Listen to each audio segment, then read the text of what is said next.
This episode is sponsored by Days of Wonder.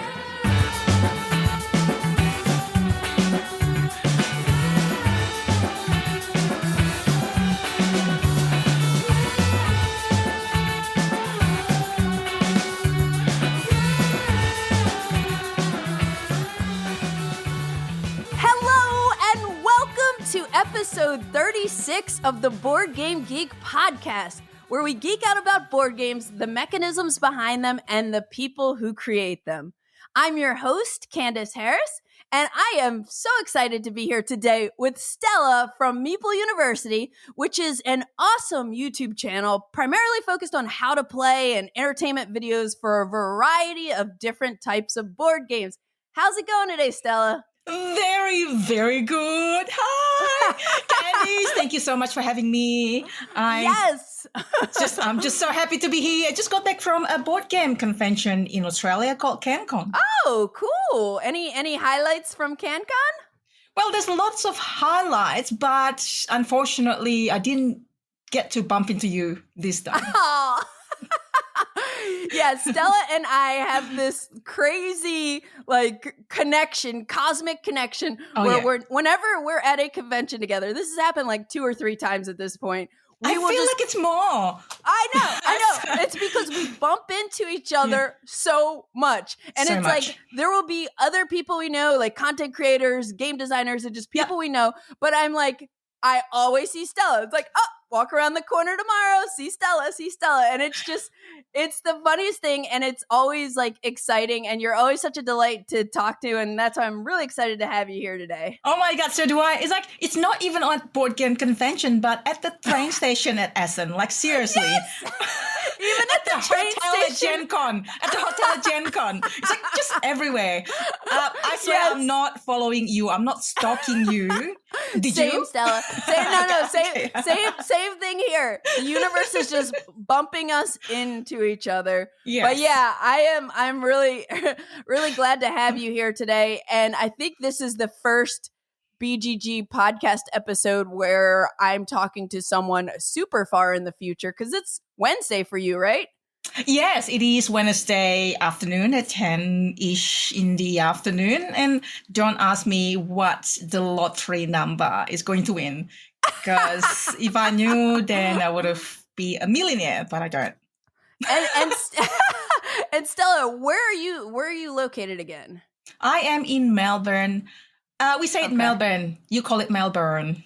Victoria, Australia. Melbourne. Yes. Australia. Yes. I need to get out there at some point. I really do. I was actually just talking to Amy and Maggie from Thinker Themer, and I'm like, I need to get to Japan, but they're like, you should also just make a trip out this way while you're already all the way out in Japan. So yeah, for sure. How exciting. Oh, the spiders are the myth, by the way.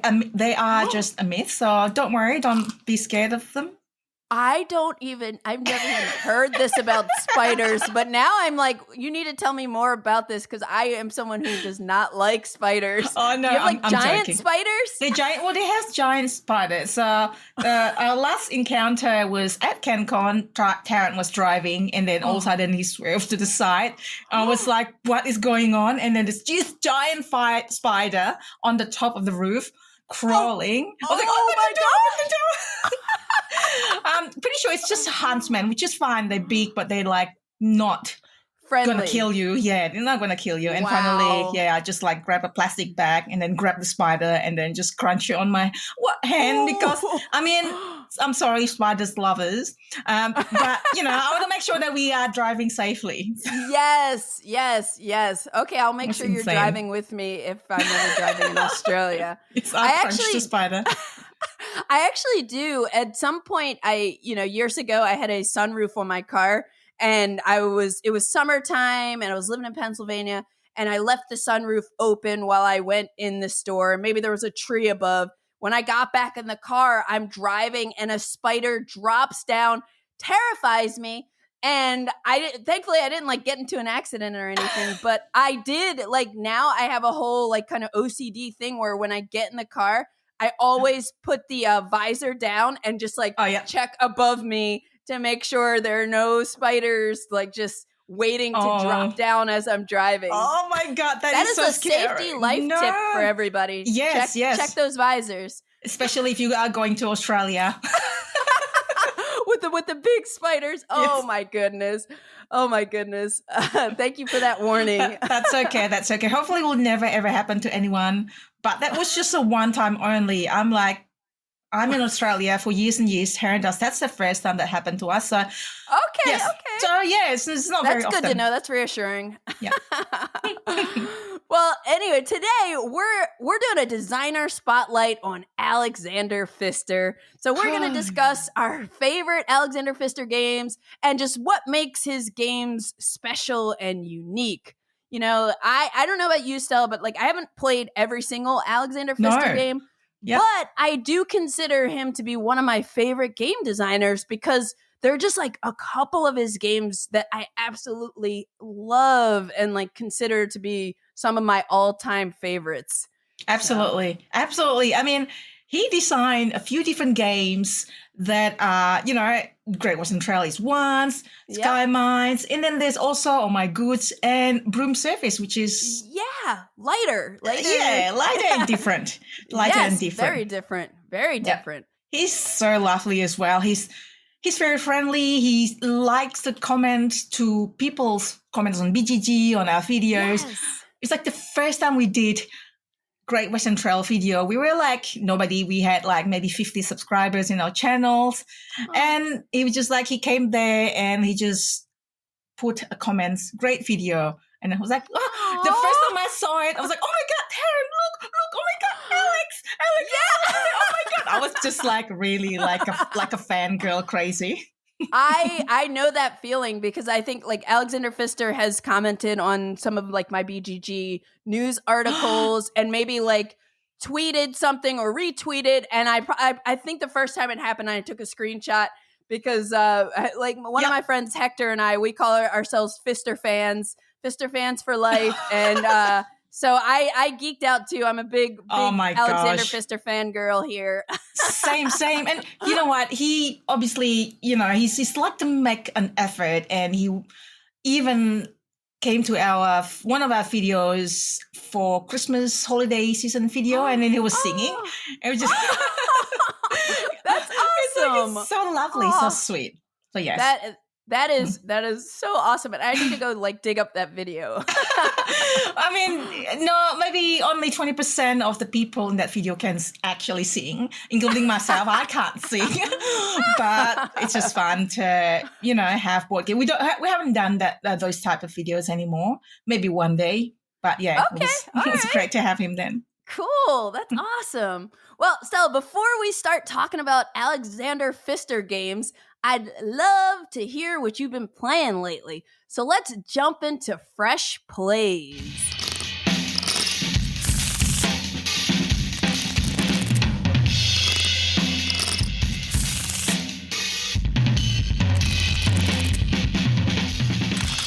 Well, I have been to CanCon where I played some games.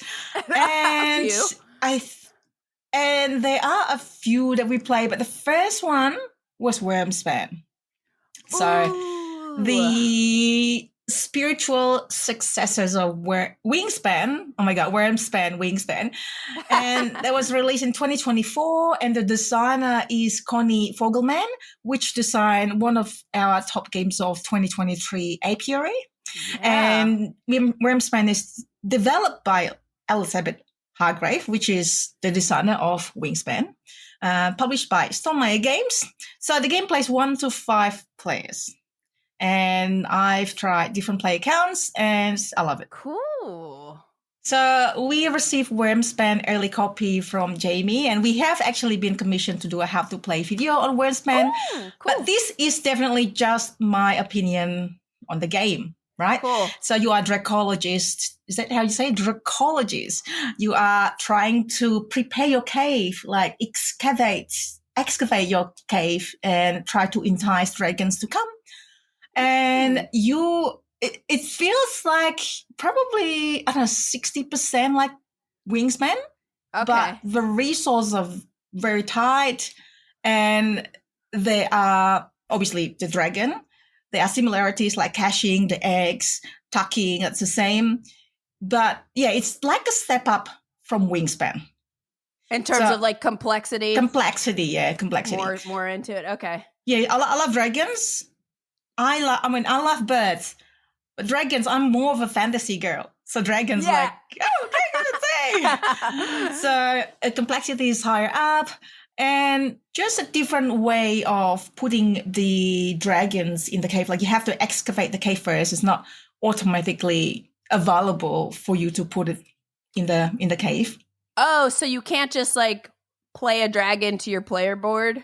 You have to like clear a space or something? Correct. So you need to put the cave card underneath your dragon. And the cave card's actually one of the good ways to get resources to afford to play the dragon, which is thematic, right? You excavate and then you just get these resources from like digging on the cave, and then makes the cave is available for the dragon.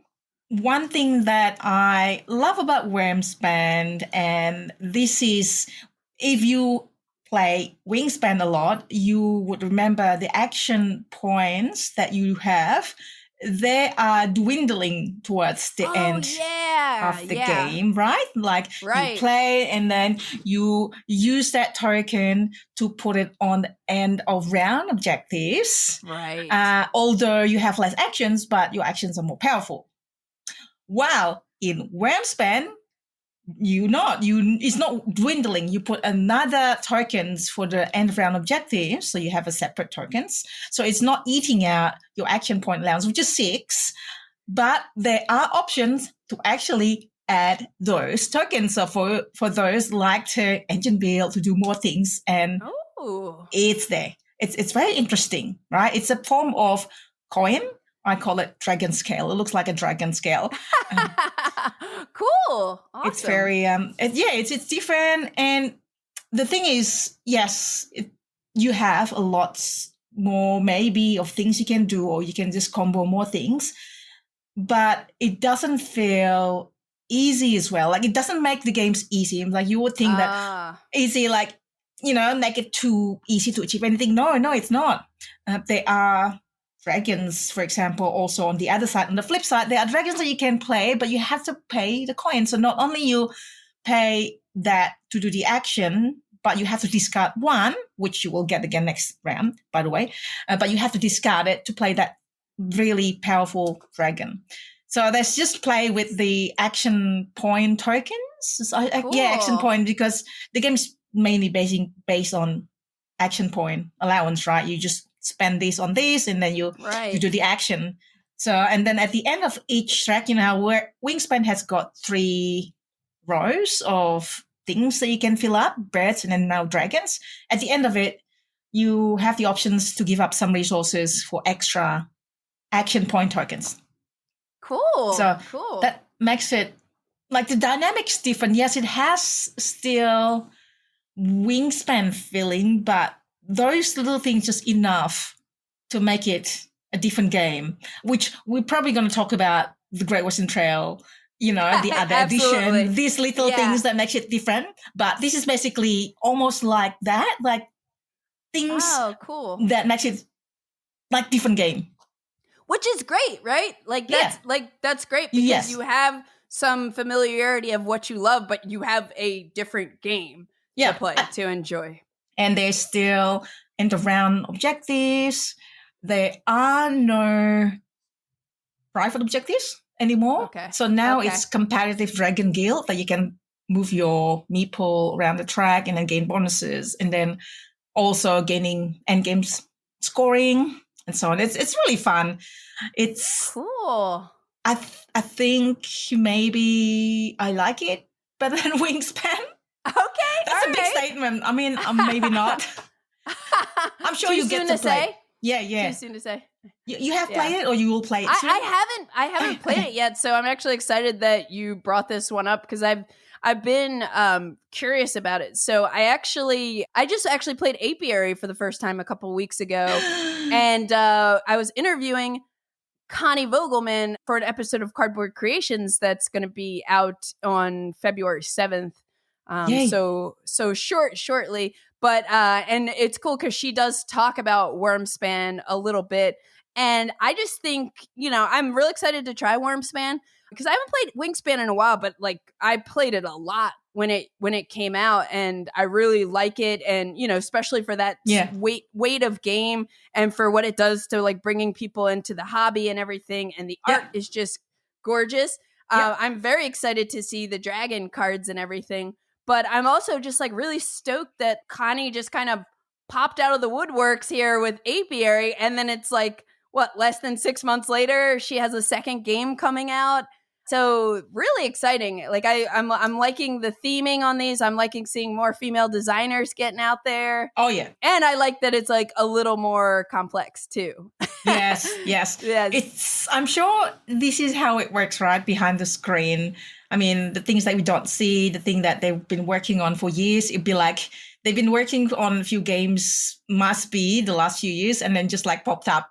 It seems like it's out of nothing, but really they've worked on it for so long. Exactly. These games do not just pop out. But I know what you mean. Yeah. It feels like where does Connie came from? Like it's Apiary. It's great. Yeah. Oh my gosh. Yeah. We played that. We played that the last game we played in 2023. It was waiting for the year 2024. We played Apiary. Oh, cool. Oh, very, very cool. Yes. Awesome. Yeah, well, I am looking forward to checking out Wyrmspan and just like, seeing maybe in 6 months we'll hear about another Connie Vogelman game that's about to drop.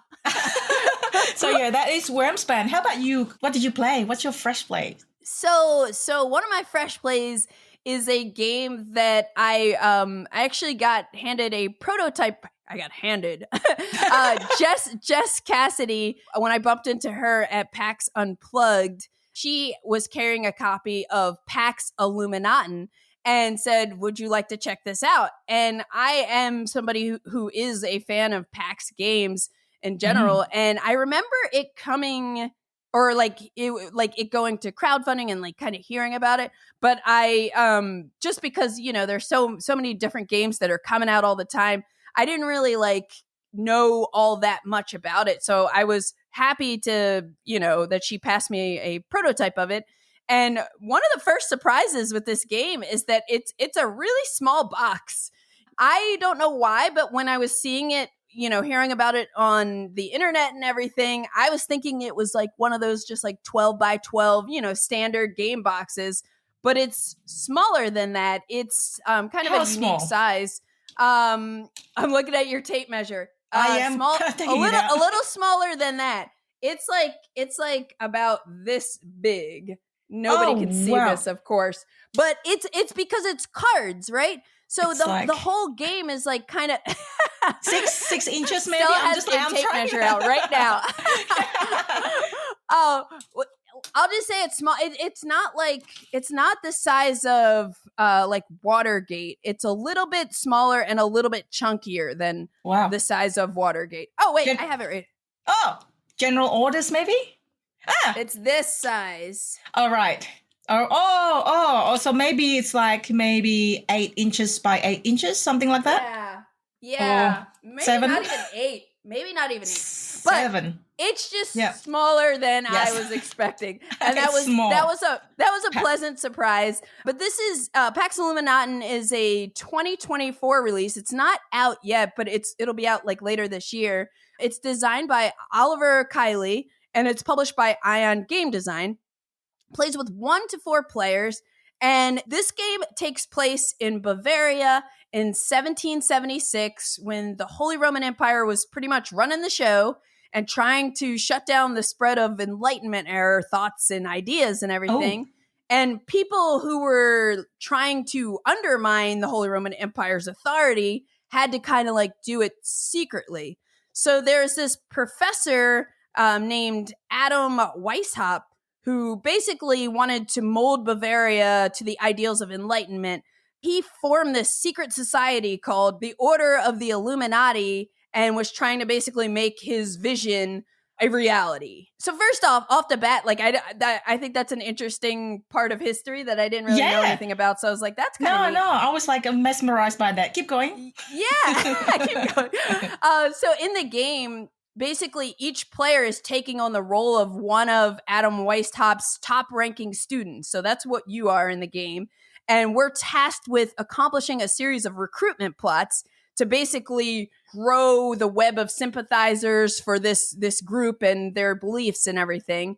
So in the game, you're going to be competing to gain influence with other members, and you're basically trying to complete these plots. So really your goal of the game is to be the first player to complete 2 plots. And I'll explain like what the plots are in a bit after I tell you a little bit more about the look and feel of this game. So the game board is a display of these luminary cards. So a lot of this game is driven by cards, and the bulk of the cards are these luminary cards. So your board is a modular map setup of cards face down. I think it depends on player count, how many cards are out and, what that display of cards looks like. But they all start face down. And then you have a hand of luminary cards. So on these luminary cards, they have a rank, I think 1 to 3, but then there's a special like ace and a crown rank. They'll have a name. They'll have some historical notes. Each luminary character is associated with a number of factions. And these factions, like there's 6 different factions, and they all correspond to the 6 resources in the game, which in the game, resources are favor. And then on each card, there are also a number of spaces where you'll be able to place your influence discs out on by paying an amount of resources that are associated with that potential luminary. And there are a couple other things on them because these are multi-use cards. You're going to be doing a lot with these cards in the game. So as you play the game, you're going to be interacting with this map or this like central display of cards. And those plot cards I was talking about, they are going to be objectives that are like, hey, have a path of your influence on maybe a certain type of faction or in a certain orientation, like from the top of the board to the bottom of the board, you need to have a connection of, your influence. So everybody's kind of like this central board is like core to everybody. And with the plot cards, there are 2 plot cards that are going to be public, that are face up, and any player can try to claim those plots, and multiple players can claim the same plot. But everybody also gets a secret plot that's in their hand. And remember, you need 2 plots to win the game. So maybe you get a public one, and then you surprise your opponents later and say, haha, I fulfilled my secret one. I love that kind of stuff in games. So that's exciting to me. But you have a player board that sits at the edge of the map closest to you. And that's kind of like representing your starting influence. Because when you build out influence, you're going to be doing stuff on the map, but it always starts from your kind of like end of the board. And the player board is awesome because it also has all of the actions summarized to the point where I was playing with experienced, like 2 friends who are experienced gamers and experienced PAX gamers. They've played other like PAX Premier and possibly PAX Renaissance. I know at least one of them had. But they almost were like, you don't need to do a teach because like we could just read these 6 actions. Like everything was kind of really well called out and summarized that I didn't even need to do a full teach, which was nice. It was like, hey, here's high level. Here's the goal. This is what you're looking at. Let's go. And it worked out great. So that was pretty cool. Yeah, that sounds really easy because like a lot of taxes are really heavy, and then the rulebook is like 1 inch thick, maybe not 1 inch. But yeah. And I will say too, the designer has a video out where he does a tabletop simulator like explanation of the rules. I would say it's definitely like not going to be that easy if you've never played a PAX game or you're not used to playing medium or heavy games. It'll take some getting used to, but like for us, it was like we kind of jumped in fast, which was nice. Oh yeah. But yeah, so the resources and the factions are nobility, professions, magistrates, artists, scholars, clergy. They all have like a different icon and a color associated with them. And then most of the actions are like really straightforward. And most of them you'll be like spending resources based on either the card that you're kind of starting from on the board or the one that you're doing something with. But like there's a scout action that lets you reveal cards on the map. And the thing is with the scout action, it's kind of sneaky because remember I said the game board, all of the cards are face down initially. So my first scout, I'm going to pay a resource from my starting board.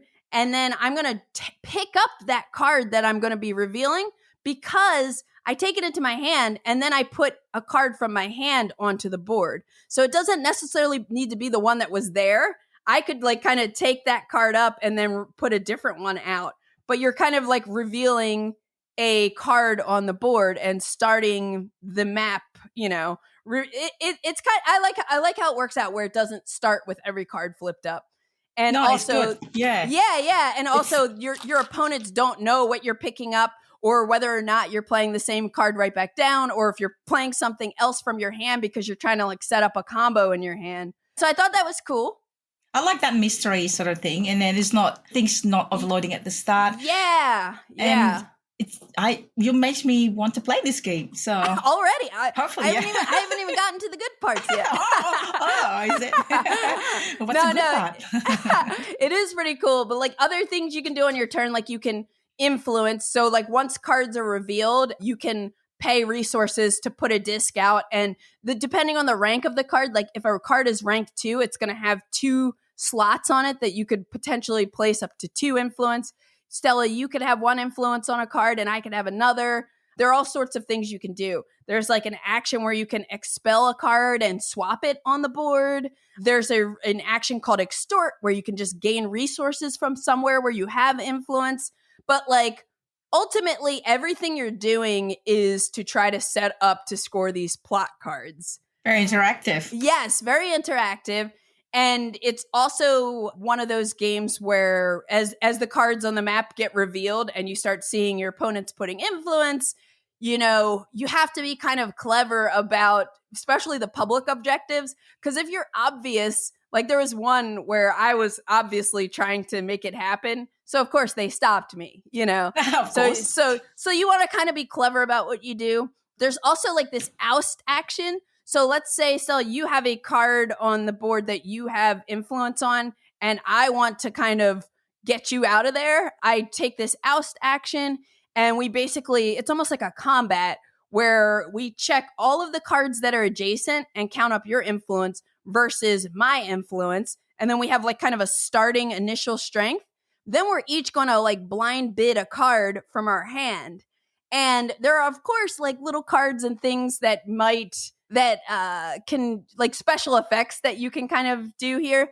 But ultimately, it's going to be the person who has the highest strength is going to get to either keep their territory or lose it and get kicked off. And they give you some like little compensation if you do get kicked off. So nice.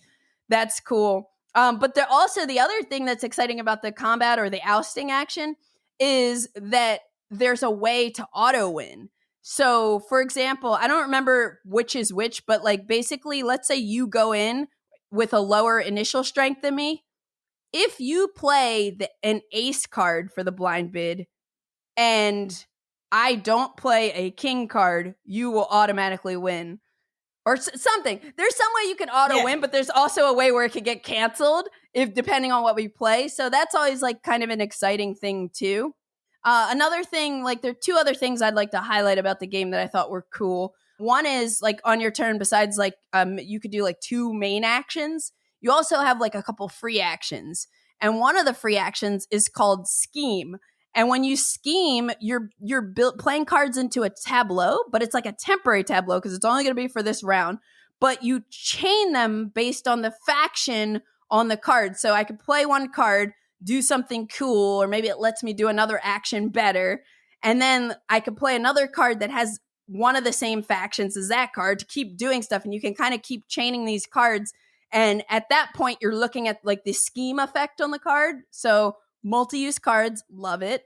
Love it. That's a good combo as well. Multi-using combo. Yeah, so you can definitely like set up. So yeah, you can set up some cool combos. And then there are also event cards. So there are standard events where you might end up drawing one at the end of your turn. You keep it in your hand until you want to play it at the start of a future turn. And then it'll apply to everyone until your following turn. Then it goes away. So you can kind of be strategic with how you play those. Something I thought was a little spicy and adds a little bit of chaos to the game is there are also these edict events. And when you draw an edict event, that gets played immediately. And basically, if there'll be one type of resource on it. And if any players have that resource, it goes back to the bank.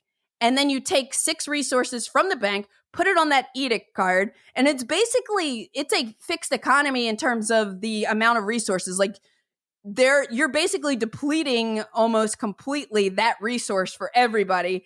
And it ticks down over time where you'll be able to like take one off and keep it for yourself. One goes back to the bank until that card goes away. So that's kind of neat because it's like, oh, shoot, all of a sudden now we don't have much purple resource, purple favor. I forget what, exactly it's called. I thought that was kind of neat and also annoying sometimes. when you're planning, exactly. But when and your you're opponent's about to do it, that's okay.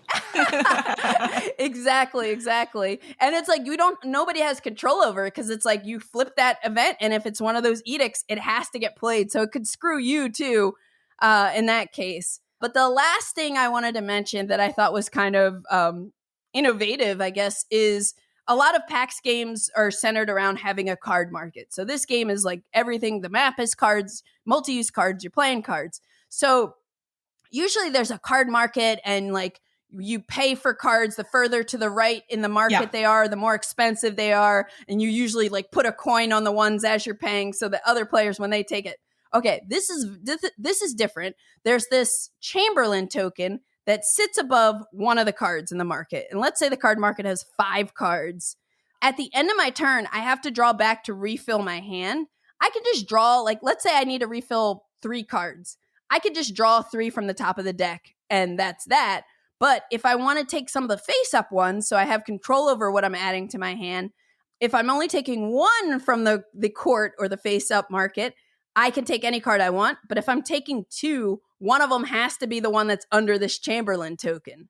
And then, and then regardless of that, after I do my redraw step, if there is a card under the Chamberlain token still, that is the card that gets discarded. So it's not just like discard the card that's furthest to the right. And then the Chamberlain token shifts. So there's like a neat little thing with the way the market works that at first, like, people I was playing with were like, what? That doesn't make sense. Why not just do this? But then it like, as it kind of clicks, it's like, oh, that's pretty neat. So I thought that was kind of cool.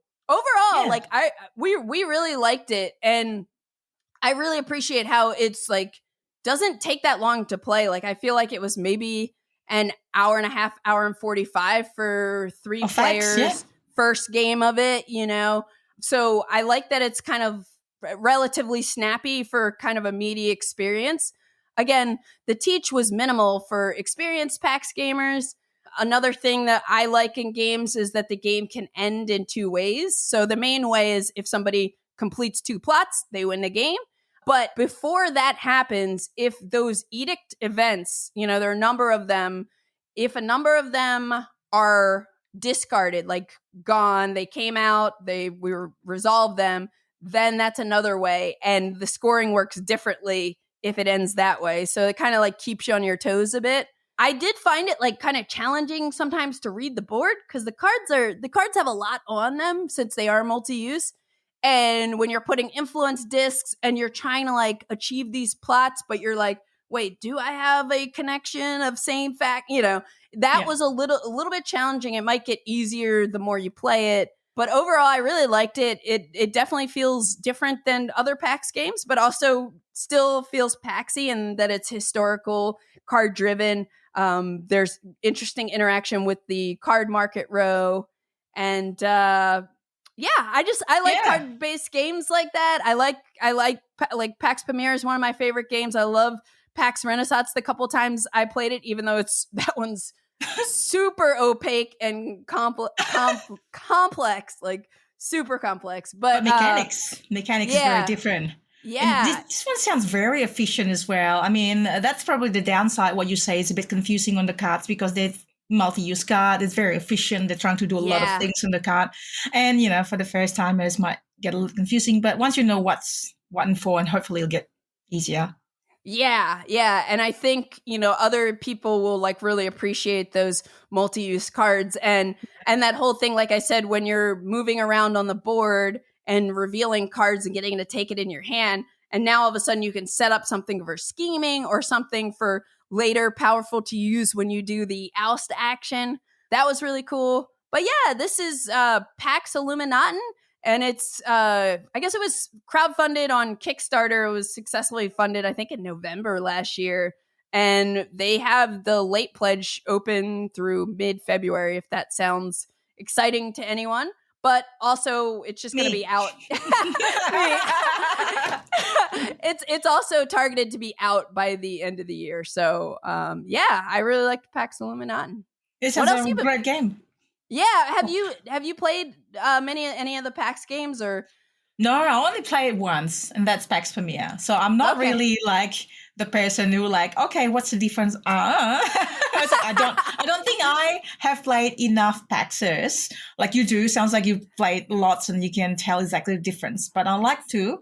Pax Pformula was quite long and quite heavy, and we play with one of our friends who like to think a lot, and that was a really long game.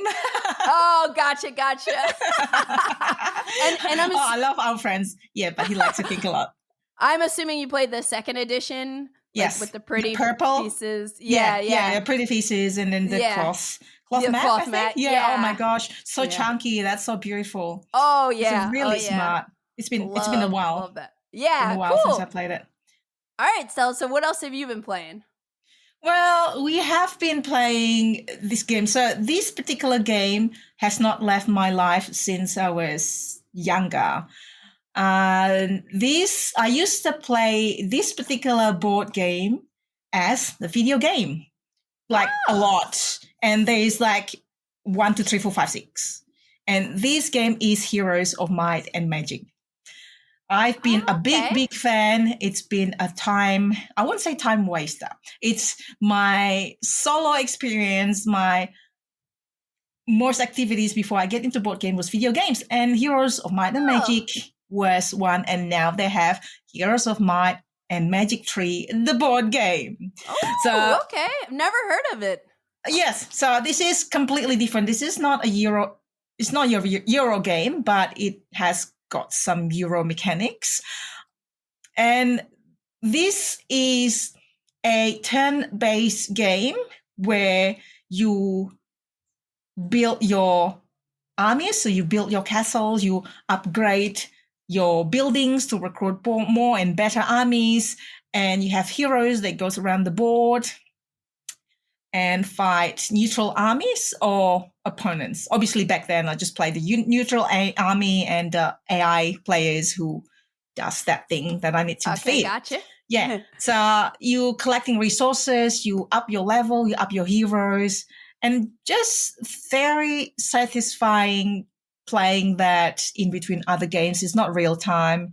It's just building up your engine slowly. That's my favorite part of the game, I guess. And then you go around fighting things and getting better, getting reward. And there are missions as well. You need to find certain things, maybe. The difference is that in the video games, I use cheat. It's like, how in video games you can put code and you gain more money or whatever. Sometimes if I can't be bothered. And obviously the video games you cannot, but in the board games you cannot. But in the board games, they just released, it's fulfilling from Kickstarter right now. So these Heroes of Might and Magic, the 3, so they have 1, 2, 3, 4, 6. They choose number 3, the board games. I think the best version of Heroes of Might and Magic, the video game, is number 3. Okay. The release year is this year, so 2024. It was designed by Kamil Bielkowski. I'm sorry if I butchered the name, and Jakub as Olekzik, and it's published by Archon Studio. So it plays 1 to 4 players, but the base game is 1 to 3 players for the fourth player is expansion, so different heroes that you can use to play. It's very similar, but much more simple down. Obviously, like, you know, lots of video games adaptation to board games, like Anno 1800, for example. I played that as well, and the board game is much simpler. Otherwise, it won't work. Same with Heroes. So a battle is much simplified, although they have an expansion that makes it feel like it's called Battlefield expansion that feels like the video game's battle. But the base game is simple, you know, battle of certain units can move certain spaces, and then each unit has got certain powers and health and certain power, and they only put like 2 different types, or only a few or a lot. While in the video games, it's like this, like the numbers. But this is they're very simplified, which is really great. Gotcha. But it feels a lot of that, and I think the mechanics work. There's the deck building mechanics that helps you with the battle. That really works. I love deck building. Like I'm still playing the Minion app on my iPad right now. This is obviously reminiscing from the video games era that I used to do. And this still feels like that you still get around the board collecting things, like revealing this Fog of War, so you reveal the main board slowly. Oh, cool. They have action point allowance as the main mechanic to move around. And there are different options, different expansion and missions as well. So say you have to have the most mining, you control the most mining or something like that in one game. So you need to find those and then have it yours and then defend them and recruit more things. It's very it's this combination of Ameritrash and Euro games, I feel. Very different than other games and very different than Alexander Pfister game, I would say that we are actually eventually going to talk about. Yeah. But I really, really enjoy it. It's probably my type of game than Terrence's type of game. He's more Euro, and this is like adventure kind of fantasy. Yeah, adventure. It kind of like RPG, almost like you're going around. Well, there's no RPG on it, but there's still story. It has more of that feeling, yeah. Yeah. So I really love this, and the fact that you can engine build, you can choose. You have resources. You're collecting resources around the board as well. Your heroes collecting resources, and you can choose to recruit. You can choose to upgrade your building. Which one's first? I think it's go hand by hand, and then you can upgrade. Definitely, like upgrade is the fun part of the video game as well. You just upgrade the building, recruit more people, cool. Rinse and repeat. But it's just very satisfying things to do. It's one of those that, you know, it's very satisfying when you gain lots of armies and you attack different, you know, neutral players and you get win. You won the battle, and then if you go around and then attack army that is lower level than you, they just like automatically scared away. That was in video games, and in the board games they just like go away, and then you get half of the experience rather than the full experience, and you upgrade your experience as well. So cool. I'm super excited. I'm just going through the expansions right now. So I play the base game. I want to get together with some other friends and play more of those. By the way, we have been commissioned on for how to play for heroes.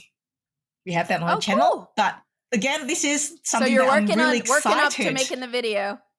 Yeah. Well, the video is out there, but I'm just really excited. Yeah, I'm like, oh my gosh, Heroes Might and Magic 3, the board game. That's like, I saw when it was out in Kickstarter. I'm like, well, I want to get it. Okay, wait. So I have a couple questions because like I feel like I've heard of this before, like Heroes of Might and Magic. That sounds familiar, but I'm not a big video gamer, so I don't know too much about it. So is the game, I guess 2 questions. One is, you mentioned you've been playing it solo. Is it cooperative when you play with multiplayer with more players? And do you enjoy playing it that way? Yes, so it can be both. It can be just solo against computer. It could be played with other people, which is online, obviously, or hot seat if you want to. Or you can do cooperatively. You achieve the same goal, or team versus team. Oh, but with the board game. With the board game. Yes. Yeah. I meant with the board game. Sorry. Sorry, I was so this is competitive. Competitive is the base game. So you you each. It's like I don't know if you heard of Warcraft and Starcraft. That's heard of kind them, of like yes. Yeah. So it's also video games that same with the board game. So the board game, it is competitive mainly. That's the base game, and you can play solo campaign. So there's a solo variant which I actually personally haven't played the solo campaign, and I'm just excited to explore different scenarios, and it has different victory conditions. So yeah, so those game modes that you can do. Okay, so my other question is going to be around that, is it typically, or is it always played as a campaign, or do you play like one-off scenarios and missions? It would be played, yes, the board game, yeah, thank you. It would play as multiplayer who wins what. So it could be the most victory point or the most, whoever controlled the most mines, for example. Gotcha. And yeah, rather than solo. So I'm yet into solo yet. Eventually I'll get to that, but I'll get the multiplayer going on first. And we're going to just build that and then attack each other. There's a lot of neutral enemies and a great mechanic for neutral enemies. So I think solo would be quite easy. It's like easy to ease into that. Okay. And when you play it, are you playing it as like a campaign? No, if you play multiplayer, or is it just like you just play one-off games? Okay. Sorry, cool. Yes, just one-off games. It's not like, I don't know, Sleeping Gods that's just, or Ticket to Ride Legacy. Yeah, it's not like that. It's just like one-off that I play. And since this one's Heroes of Might and Magic 3, and it's corresponding to number 3, the video game, I guess, is this the first time it's been a board game for this? Correct. Okay, and they choose number 3 as the board game because it's just the most popular. Yeah, the most popular one. And I think most people like that one. And I think that's why they make this. I mean, number 1 to number 6, they're all quite similar. They have slightly different things, but the heroes, the things, everything is the characters are from number 3, the video games number 3.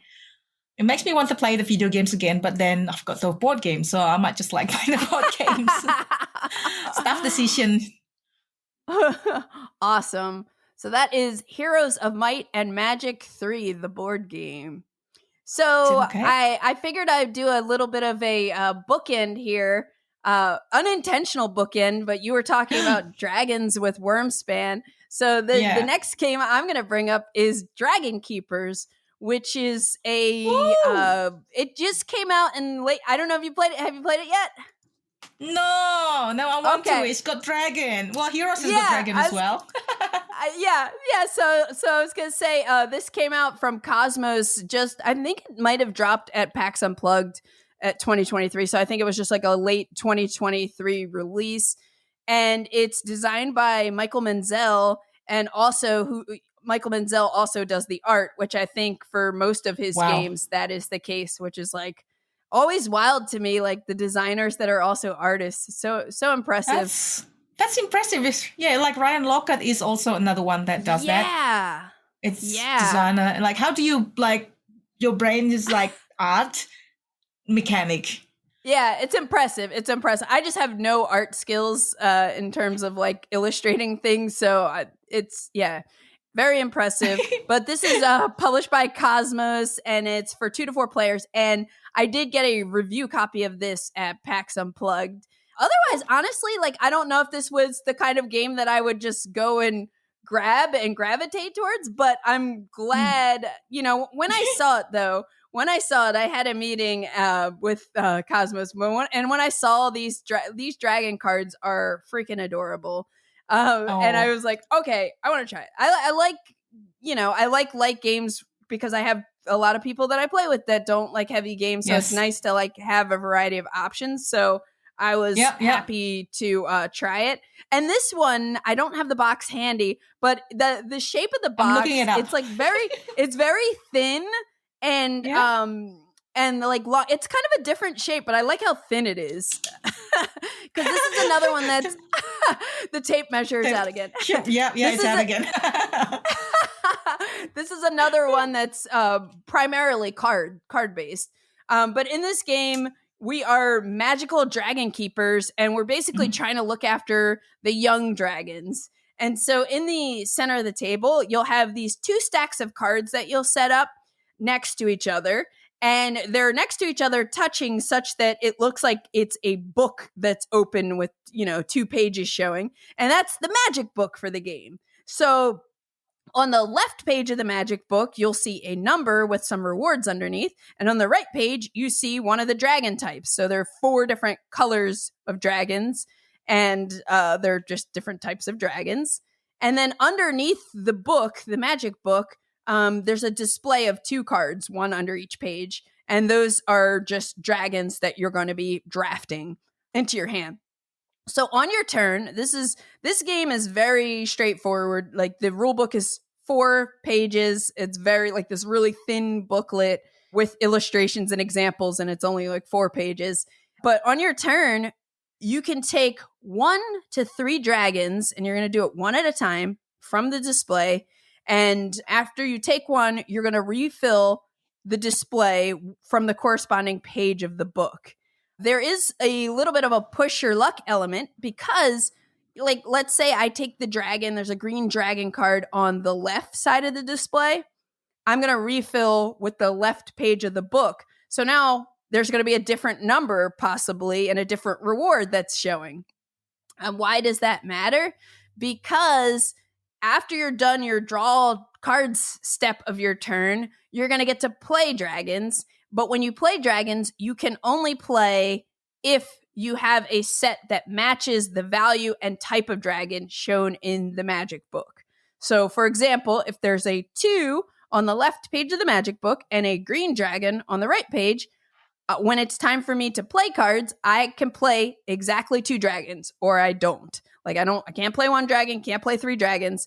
So the magic book is telling you what you can play. And if you do play that, you're going to get whatever reward is under the number. So, wow. Yeah, so there's a push. Interactive. Yeah, there's a push your luck element to, like, maybe the number is showing a 5 or something, and the color is an orange dragon, and I have 3 orange dragons in my hand. So maybe I draw one of the dragons from the left side to see if I could get a different number that I can actually play on. So that's neat. And before you play the dragons, you can also manipulate the magic book with cards from your hand by putting them face down on top of the book. So that's another way you can kind of manipulate what's on the book, and you have a little bit more control in that way, but you're also losing a card from your hand that you won't be able to, like, kind of score.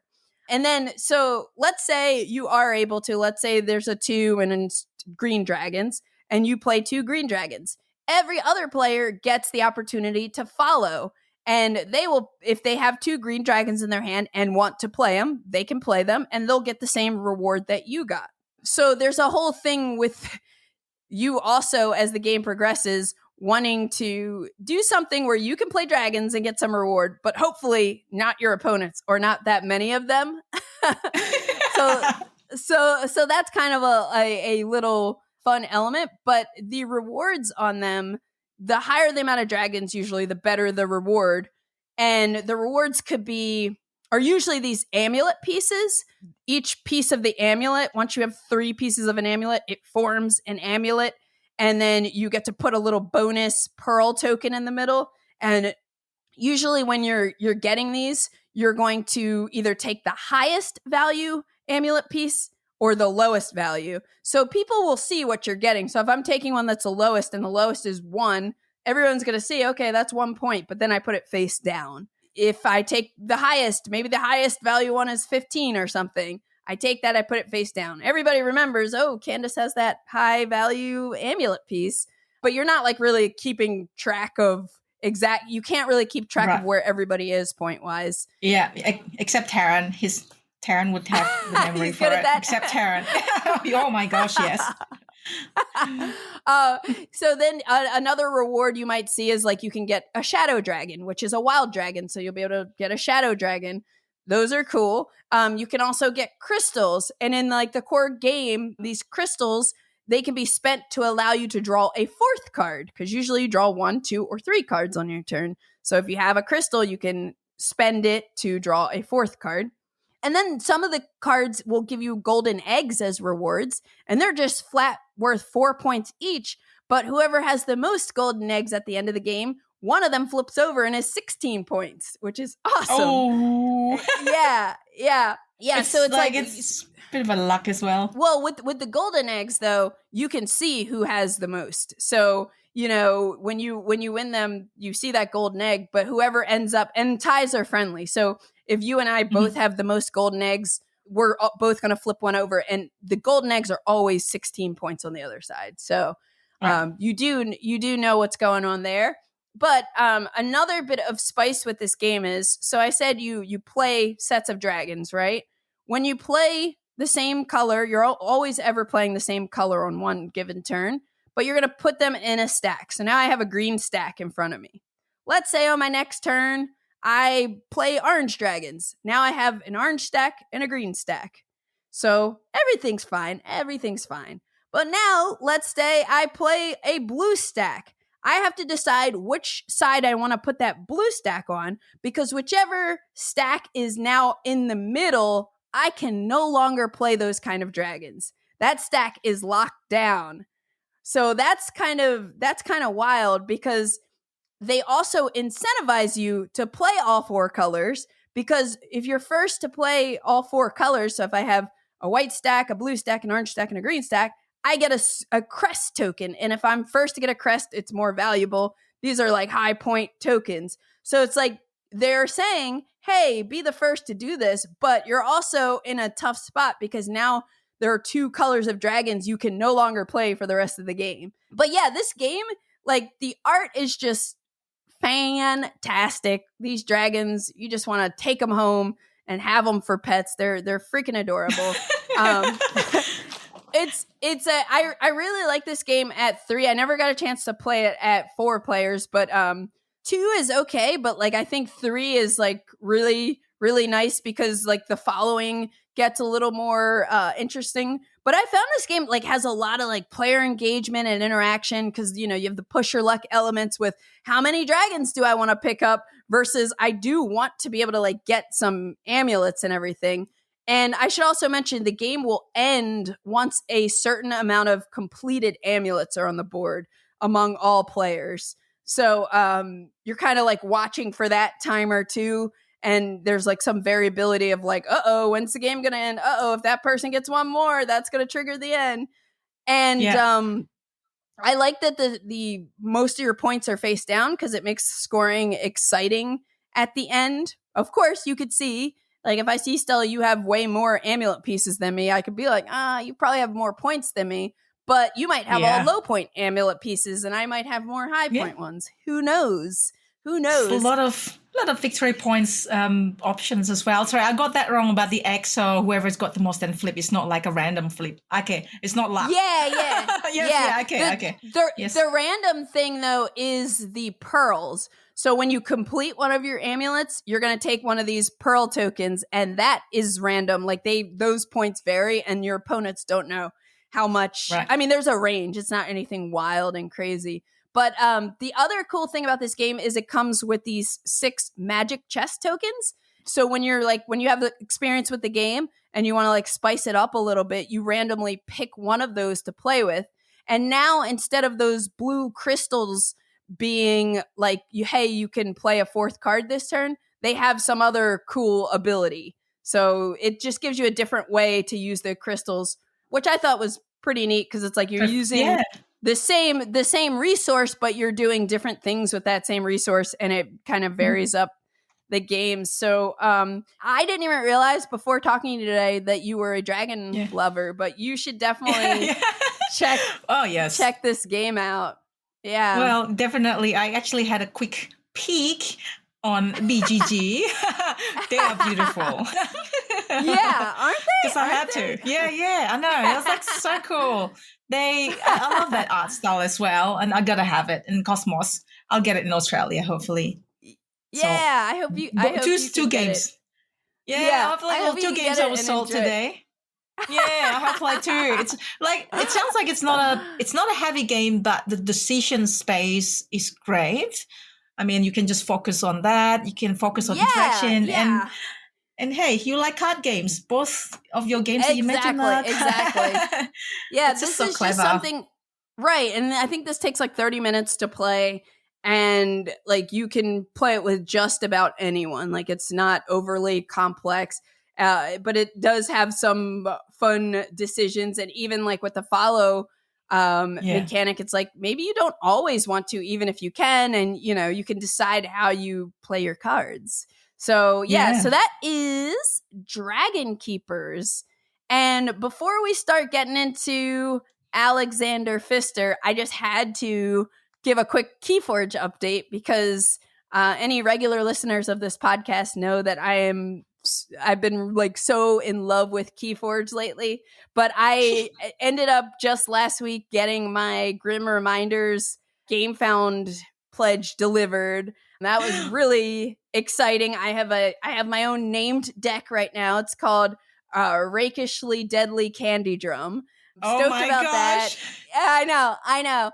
And then I also and then I also like recently, I guess after the last podcast either dropped or was recorded, I ended up guesting on 2 really cool KeyForge podcasts when they heard about through, I think, the BGG podcast that I was like super into KeyForge. I got invited to be on 2 KeyForge podcasts. One was KeyForge Public Radio with Zach Armstrong, and that was actually his last episode. So I was like, I felt really honored to kind of, it was funny. Like my friend Brandon's like, you killed a KeyForge Public Radio, Candace. Well done. No. But it was a great podcast, and like one, you know, now I'll still listen to like just soak up info since I'm still new to this game. And then I was also on an episode of Help from Future Self with Sydney and Blake. That was amazing. And they're all friends too. So they kind of took what I said on Zach's podcast and like went a little deeper with me. But yeah, if anybody is like into KeyForge, they are like awesome KeyForge podcasts. And now I have new KeyForge friends, which is cool. And go listen to it. Yeah, exactly. Exactly. And now a word from our sponsor. The world's best race car drivers are lined up for the Japanese Grand Prix. The weather conditions are poor, the rain is relentless as the engines rev. Managing the turns will be crucial. Only the best will make it to the end. Heat Pedal to the Metal, the multi-award winning racing game, is back with a new expansion and new challenges for drivers. Heat Heavy Rain brings you 2 new tracks, the Japanese Grand Prix just after a torrential rain with puddles and treacherous turns, and the infamous Mexico track that challenges even veteran drivers with its formidable chicanes. This isn't just another race, it's the ultimate test of skill. Heavy Rain dares you to adapt, overcome, and conquer, with every decision meaning the difference between victory and spinning out.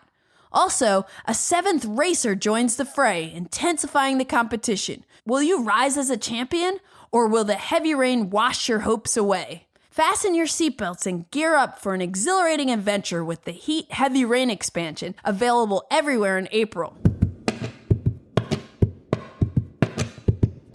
All right, let's do it. This is what we came for.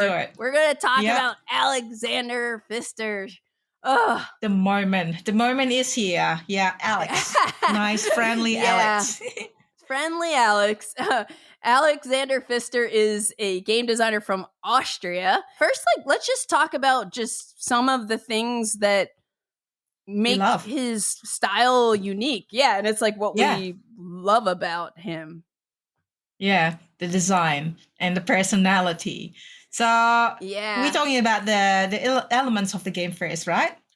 Yeah, so let's talk about the elements, some of the common elements we see in some Alexander Pfister games. I'm going to start with the engine building because I love great, satisfying, not necessarily winning for myself, engine build. Like you in the game, you feel so satisfied, you feel building up, gaining something, and then until you look around and see other people's engine building and engines better than me, but I'm still enjoying it. It's like, oh yeah, I feel good. Like this is great. Like, oh no, it's not. But that's one of the things. Yeah, that's one of the things that I really love. Right. So do you? I assume. Yeah, and it's like you're so right, because it's like it's so satisfying. Like I feel like every Alexander Pfister game, like he's such a versatile designer where he has, we'll kind of mention some of his spectrum of like light to heavy games. Yeah. But like his games still, regardless if they're like some of his heavier games or the lightest games, I feel like they all have this like satisfying feel to them. Like you feel good playing them, or at least I've had that. But like to piggyback off your engine building, another thing that I find very common in a lot of his games, especially the medium heavier Euros, is the fact that there's always this way to like where you can, not always, but like a lot of the games have a way where you unlock cool bonuses. Like if we think about Great Western Trail, you're taking discs off of your player board. I think Boonlake has that. Yes. I think, almost Blackout Hong Kong. A lot of these games have something where you're like, and you're getting to strategize around what you unlock and the order that you do it. And it's so satisfying because you're like building an engine by unlocking. And usually when you're unlocking, you're doing something cool on the board with you're placing the thing that you're unlocking, Achievement unlocked is like in the video games term. Achievement unlocked for sure. Yeah, it's just like which one you want to do. That actually drive your engine as well. It's not just bonus, but like the one, I don't know, the quick example in Great Western Trail, you're unlocking a disc from your playboard, you're putting it on the station, and that's totally engine built as well at the same time. So it's you're right. It's like side by side, engine build, and then it's unlocking for the engine build. Yeah. The other one that we think is, we actually mentioned it, and that is the multi-use cards. I love multi-use cards. The card that, you can discard something for money, or you can collect it to exchange for something else, or you can use this particular card, even like face down in all my goods as resources. But you can build it, or you can discard it for resources, or you can face down as the resource that you produce. Like, that's just like great. We're both fans of multi-use cards, and I think another thing, I'm gonna piggyback off what you said once again. I feel like a lot of Alexander Pfister games have a lot of icons, but like once you but it's always like really good, like because once you like understand the rules, it's like, okay, this is so clean and well done. And also a lot of them, like I don't know that the same person is doing it for all of these games, but they still all have this like feel where you're almost like, yep, this is an Alexander Pfister game, like seeing these icons, understanding how they work. So I think that's another thing that I think about when I think about his games. I totally agree. It feels like if you learn the rules of this game and then his other games, that means that. Same with the other game. It's like it's the same thing. So it's familiarity of the iconography from one to another. I think it's the same with Garfield games as well, Shem Phillips. If you play Raiders of North Sea and things like the next one, this is to recruit townsfolk, for example. Right. It's great. It means that, there's not a lot of text usually, which is great. I mean, if translation purposes for the publisher is also great. So another thing that I love is the slow and fast move balance. Like you can see that in Maracaibo, parts of Maracaibo. Well, Great Western Trail, all of them. This too. Boonlake, So you have played Boonlake. I haven't. Like very sad. But sounds like I'm gonna laugh. Boonlake. It's like that. Almost fear missing out if you're moving too fast because you can't go back to the previous action, or also fear of losing something good further ahead, further along. I'm like, Sure. what do you want to do? Do you want to? Yeah, what do you want to do? Yeah. Oh my gosh. So it's like, I guess you have to look around as well. Somebody's triggered the end, for example, and then you might have to move faster, or like you just like leisurely go to one every single actions and then move slower and then Right. trying to gain a lot of possible. But then like in Great Western Trail, you don't want to miss out on delivering the cattle a lot. What do you do? It's always. Do you want to push the game? Do you want to pull? Yeah. Yeah. Right? You're so right that there are so many of his games that have that element to it. Like, yeah, do I want? Because it's usually like your movement options, and a lot of these, the heavier Euro ones, are like you could move X amount of steps, but so do you only want to move one and be like a little bit behind? Are you the one that like players are kind of driving the pace of the game, and that kind of like lends itself to like really cool player interaction and like just different gaming experiences. Which I was curious, what do you like? Do you like slow or fast, Candice, usually? Or it depends on the game as well? It's gonna depend on the game, but I think I have like this like scarcity bias where you would think that would mean go slowly so that I get a little of everything, but I also don't want to be the one left behind. So I think I would probably lean more to be the one that's pushing things and go a little bit faster, and also just to like put the pressure on everybody else. So I think, but I would say it varies. Yeah, it varies. I'm usually the one that like behind. So you're the one that's like stress me out. No, Candice, slow down. I was still gonna do a little. I'm kidding. But I love it. Like this gives me like it just gives me urgency to do things quicker. It's great. Yeah. The other thing I would say, as we talk about all of these things about Alexander Pfister's games, I guess the overall thing that I feel with a lot of his games is that they're innovative in how they feel, because it's like a unique blend of mechanisms. Like, I love how deck building is used in Great Western Trail, where it's like, you can choose to go heavy deck building, and that's like one strategy, or you don't need to do that much and you can still win the game and do something else. And like, if we think about like the card programming in Mombasa / Skymines, is so cool and so fresh. But then also like he kind of reused a little bit of that in Blackout Hong Kong as well, which I haven't played in forever. But I just always like with his designs, like I'm always like, I just can't see another game that's exactly like this. Like there's just something fascinating about how his mind works to make these games. I know.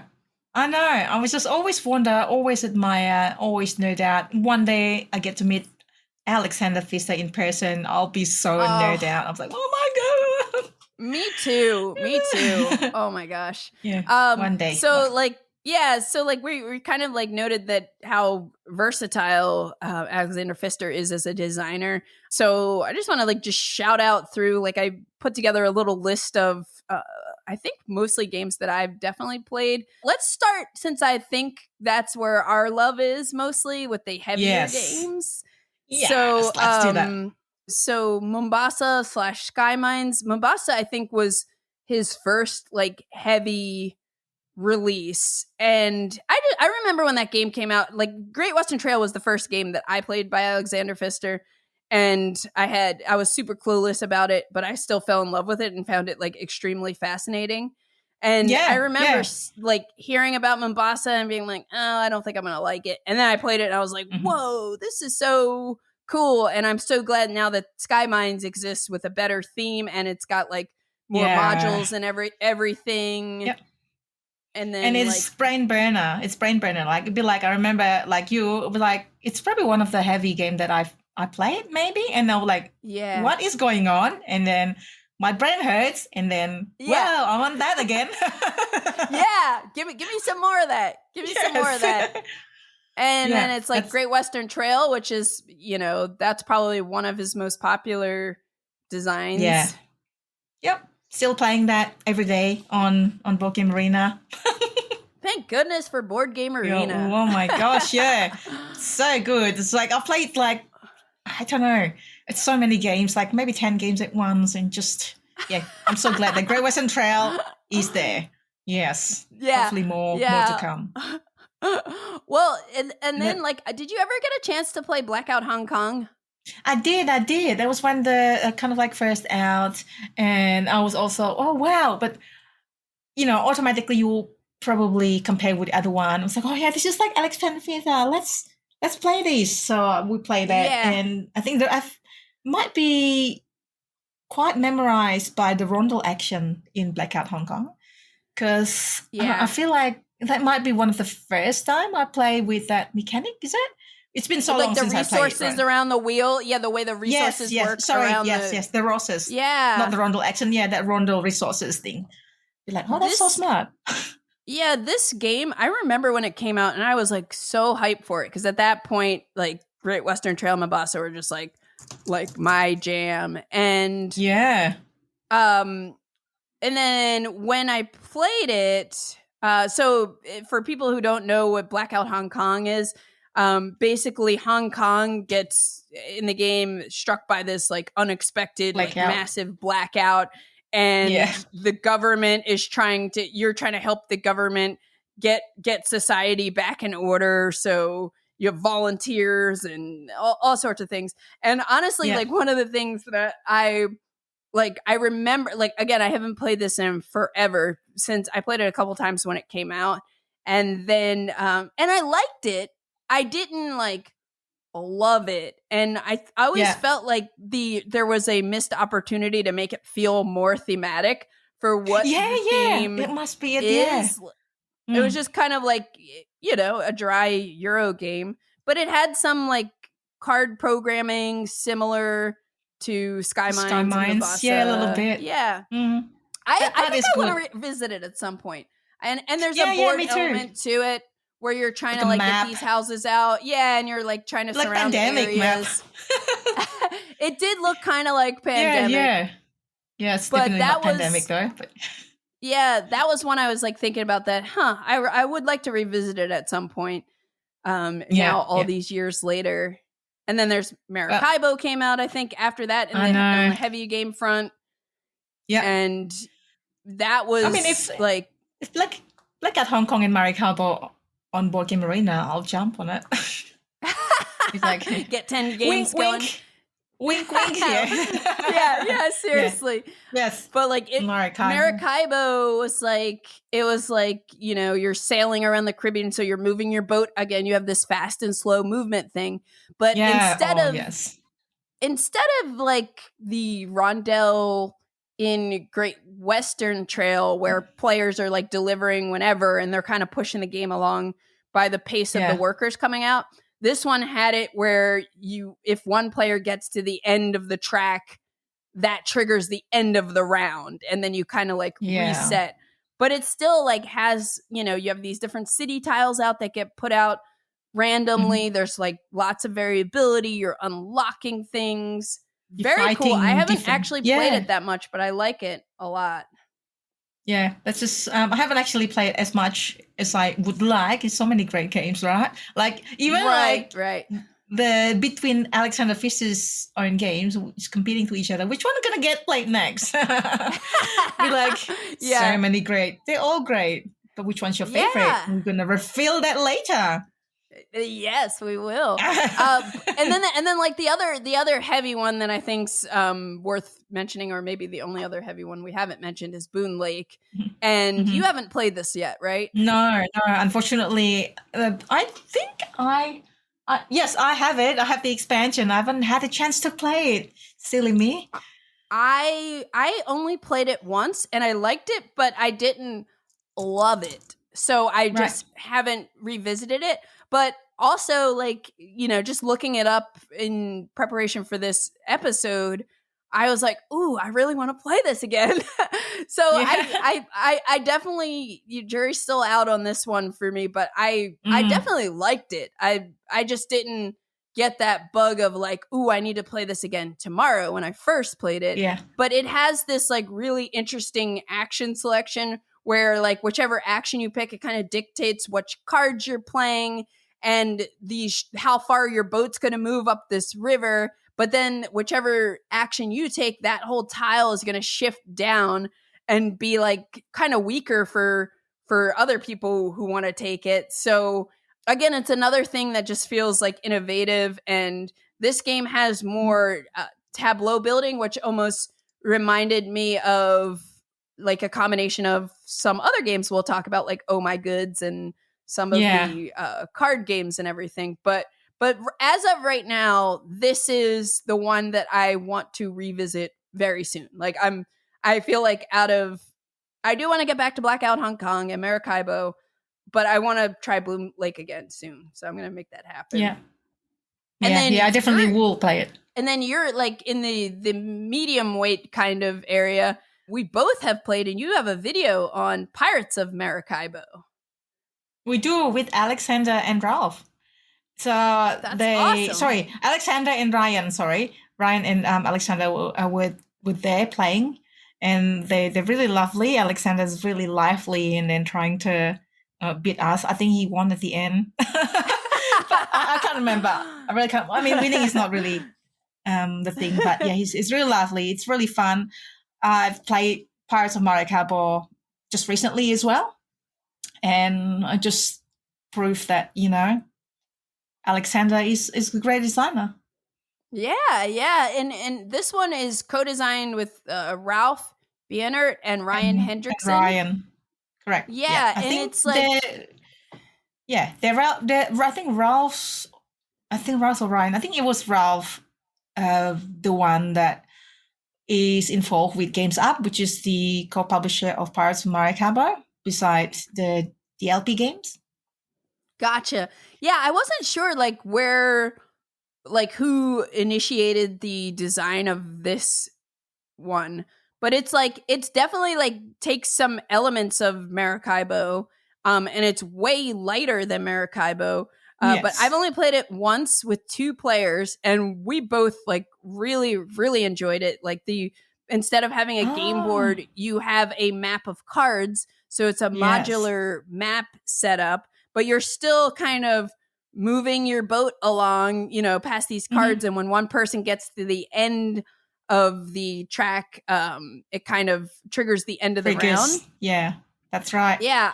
And then you still have the Explorer on the other side, same with Maracaibo. Yeah, there's like an exploration board that you're trying to advance on. Correct, and for bonuses. I also, it's probably more familiar with you because you played it more recently than me, but I also really liked the way the resources work, like where you're getting treasures, right? And when you get a treasure, it comes to your player board. Yeah. But to make it more valuable, you have to bury it, which is like a second step.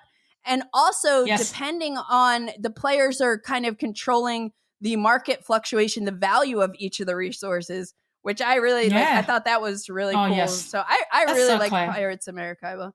Yeah. The economic of that market manipulation is great. Like you can work with somebody or you can work on your own, but you have no options most of the time. And it's just those cards, it's just so great. It's this more like scarce of the cards being gone when somebody get there first. It's not just, you feel that. You want to get Yep. If you really want to get to a card first so you can take advantage of something before other people. Yeah. You also can only move up to 4 cards. So there are things that you can't get around. So make sure that if you want to get that one, this is your path. What can you do in between? And then what happens if this card is gone when someone else takes it before you? That's just, I think in high player counts, it's more fun and more interactive rather than 2 players. I mean, if you like already in 2 players, that's great because then, it's the same map and, people, it's not too tight. Like, okay, you can do your own thing. You can go up and the other one go down. But then 4 players, it's like all over the place. And when you go to another person's space, you have to pay that person. It could Oh be like, yes. oh, yeah, that just makes it more Yeah. interactive. Yeah. Yeah, Great so I game. have been wanting to like revisit it with 3 or 4 to see how that feels, and I suspect, like you said, I'm going to probably like that a little bit more. But yeah, we Yeah. enjoyed playing with 2, and my partner Matt doesn't like love heavy games, so this was like a real sweet. He also loves pirates, so I probably could have thrown a heavy pirate game, and he would have been like happy. Yes. Yeah, but this one, like he really liked, so it got the Matt seal of approval. Oh, great. Great. Yeah. And the other game that I feel like is in Alexander Pfister's like Midweight. more medium weight range is CloudAge, and I've never played it. So neither did I. Neither did I. Yeah. So maybe we need to make sure we do that in the next year too. Yeah. Try CloudAge. I feel like that was one that kind of got lost in the shuffle. Like I don't feel like I know many people who played it. Yeah, but I'm still kind of curious about it. You know, they don't all have to be bangers, but it's still like I tend to just enjoy Alexander Pfister games, so I want to try this one at some point too. I mean, they don't have to be bangers, but because he's got such a high standard for us, so we comparing his design with his other design, so it feels like less. but they're really still a great like, game. Really good. Yeah, exactly. We are comparing within. And then on the lighter side, so I know you mentioned you had never played Port Royal, but I haven't. No. Port Royal is cool. I think I've only played it like once, but it's this like push your luck pirate card game, and like the push your luck is like on your turn you're drawing cards from the top of the deck, and if you ever reveal 2 ships that have the same color, you bust. But you're trying to push I want this game. You're trying to push so that you have more like different types of ships because you get to like pick up actually more cards or something like that. But I remembered liking it, and I also kind of discovered that apparently there's a Port Royal the dice game out there that came out recently. Wow. I totally did not notice that. I don't know how that is, but Port Royal the card game is cool. Definitely worth checking out. I know someone a friend of mine loves Port Royal, and I think it definitely has an audience. I just never got it to the table all that much. Have you played Broom Service? I have, a while back. Have you? Yeah, I think this was my second Alexander Pfister game, and this one was co-designed with Andreas Pilakin. Yeah, Pilakin. Okay, yeah. So, one more thing about Port Royal. I think there is the big box coming out soon, or is that already come out? So Port Royal, the big box. Oh, maybe I do remember hearing about something like that. Yeah. So there you go. I'll probably get it then. Oh yeah. When it comes to big box, it sounds like really cool. I think it had like an expansion or something to it too. But now, like just talking about it is making me want to like revisit all of these games. yeah. So do I. Sorry, we were talking about Broom Service. It was a light game. It was kind of like very hard, very interactive, kind of like push your luck, whether you wanna do the weak action or the strong action. And you never know. You never know what's gonna happen. Good old Broom Service. I just remember I remember like liking this one a lot. I still own it. It's like you're like moving your little witch around to deliver goods to castles, but the main mechanism of taking your actions is you're playing these cards from your hand, but you have to pick if you're doing like each card has kind of a brave ability or a cowardly ability. Yeah, that's it. Yeah, and if you like, let's say I'm first to play a card and I do the like collect resource action, I don't remember what it's called, but I do it cowardly, I'll just immediately get whatever it says. But if instead I choose to do it brave, the brave version, then I have to wait and see if anybody else plays that same action. And if they pick brave, they get to do it and I get denied. So it's like high risk, high reward kind of thing. Like, but if I am able to do it, so you're like talking to people at the table or trying to sense for what they might be doing. But I had a very different feel. And I think it's a co-design because it's like based on the other designer, Andreas Yeah, Pelikan's an older previous game. game. Yeah. Witch's Brew. So that was, It it's was a called, really the original different game one. was Witch's Brew? Okay. Yeah, Witch's Brew.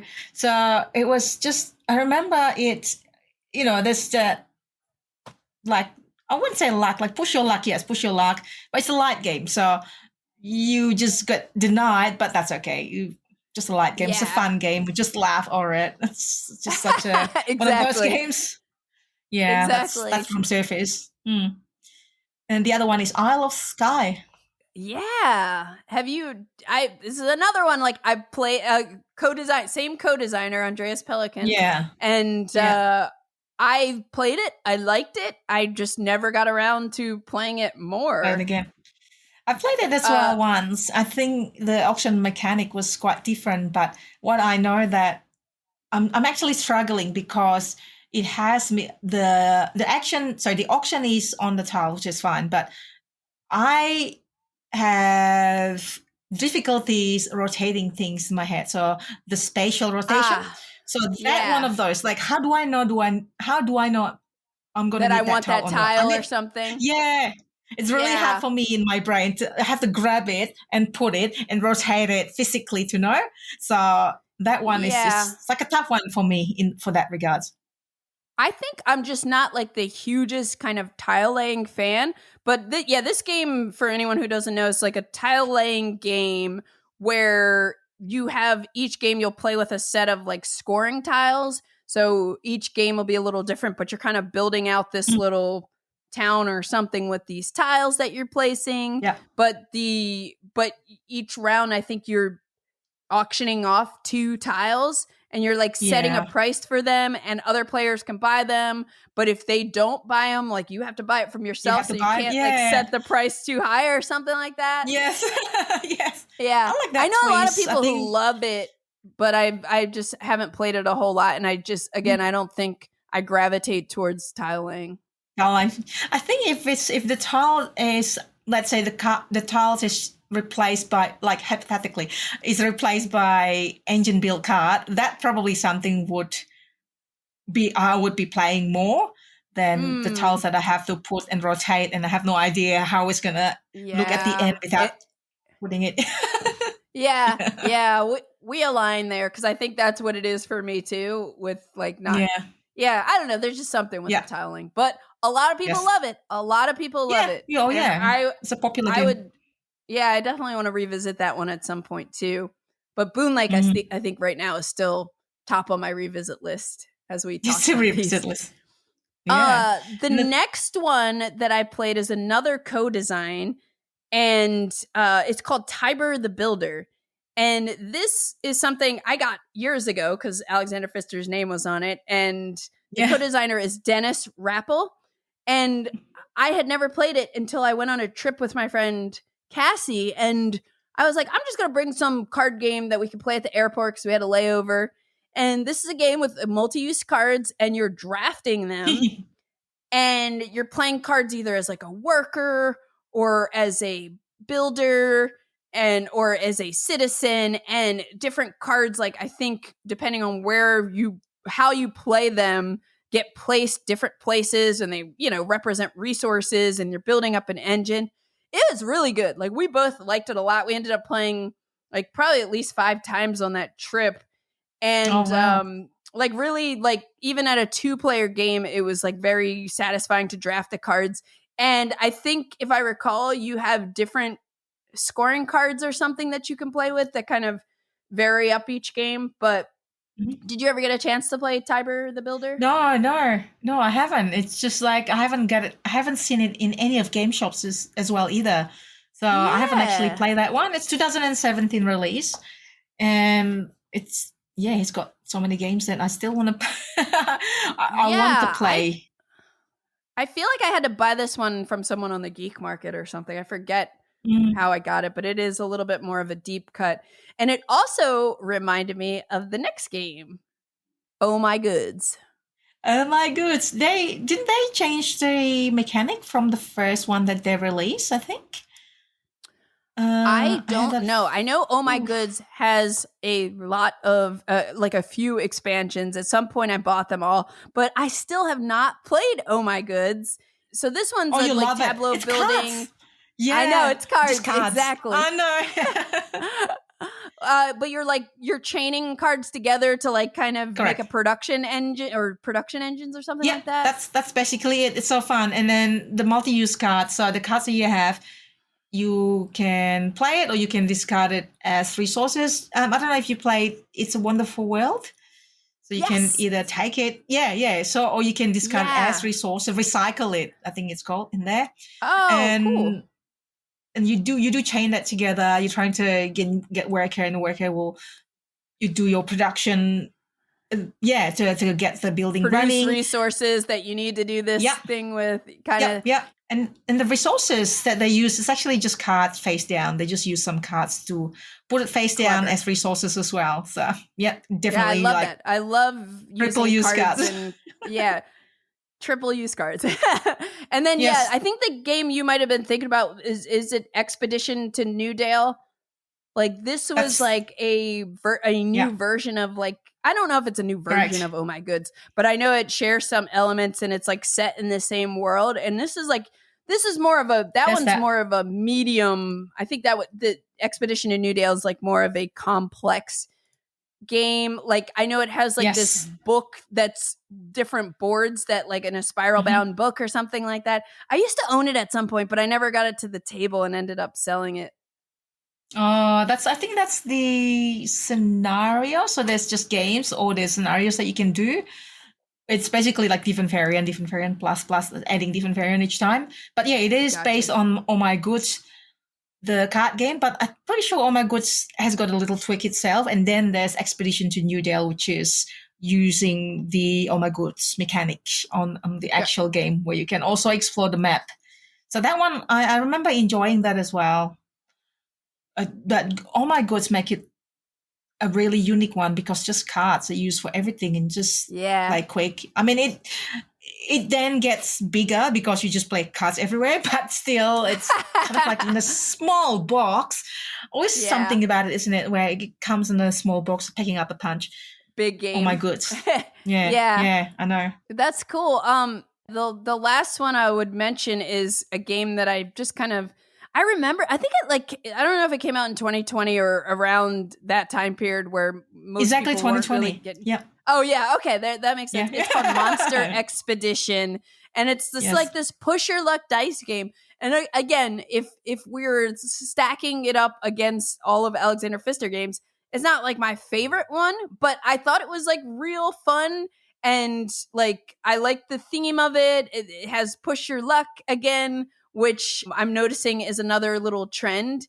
And this is like one of those games, like if I didn't have a lot of games and this was like one of my like 5 or 10 games, I would play it. I like it. I remember liking it with the one time I played it, but it also, it's not like, I'm not going to say it's like my favorite Alexander Pfister game. Yeah. It's cool. No, I haven't played this one as well. Now that I think that I'm pretty sure I haven't played it, but it's got dragon-ish, dragon, probably more monster than dragon. So you're sold. You're sold. Yeah, sold. And it's Alexander Pfister. So what else? Just grab it and then play it. Exactly. And so I think we're noticing as we talk about these games, definitely there's a pirate theme here going, with Port Royal, Maracaibo, Pirates of Maracaibo. But I found out because I was like, well, what was the first game that, Alexander Pfister has a credit on in BGG? And it was back in 2008. There is a game called Freibeuter der Karibik. And it's I don't know how to pronounce it. Sorry, but I have no idea. But it's like it is some game that's used off some game console called YVIO. I don't know, but it's a pirate game that Alexander Pfister designed from 2008. So this is pre-Maracaibo action here. Pre-Port Royal. Pre Great Western Trail. He's got the thing for pirates. I'm surprised that Great Western Trail is not pirate. Maybe it is going to be a retheme of pirates. Great Western Trail, who knows? Goodness. My mind just blew for a second when you said that. That would be wild. That would be so wild to have a pirate-themed Great Western Trail. Right. But anyway, right? like that's like I think interesting fact. Yeah, like overall, just again, Alexander Pfister's designs are they just feel so unique and fresh. And it's kind of cool to just like, or at least I enjoyed like just talking about some of these games, even ever so briefly, even if it's something we haven't played in a while, just because it's like making me realize how much I appreciate him as a designer. And it's also making me want to play all of these games again, but Boonlake is going to be first. yeah, that's it. Well, let me know how it goes. See if I'm gonna like it or not. Yeah, you too. If you get whenever you get to play it, I'd love to hear your thoughts. But the next thing is pretty funny because so Stella and I were gonna come up with our like favorite Alexander Pfister games, and we just kind of put together a top 3. But it turns out like we almost 100% aligned. So we'll kind of I'll let you start with your number 3. Well, now that you asked me that, my number 3 is Pirates of Maracaibo. Oh nice. My gosh, yes. So this is the medium level game that we talked about earlier. This is just released in 2023. I picked it up at Essenspiel. We talk about who designed it with Alexander Pfister. And why this is on my number 3 is because of the scarcity of the cards, especially in higher player counts. Again, I've mentioned this before. Because the cards that you want for your engine build, and by the way, this is for engine build and scoring points as well, and could be end of game points, and could be actions. Now, that scarcity on that cards, they could be gone in just like a turn. You gotta just grab it. But then again, as we discussed the slow or fast movement, the cards that you want might be all the way at the front. You might move faster. And do you really want to move faster? Or do you want to just slow and then gain the cards that you want along the way?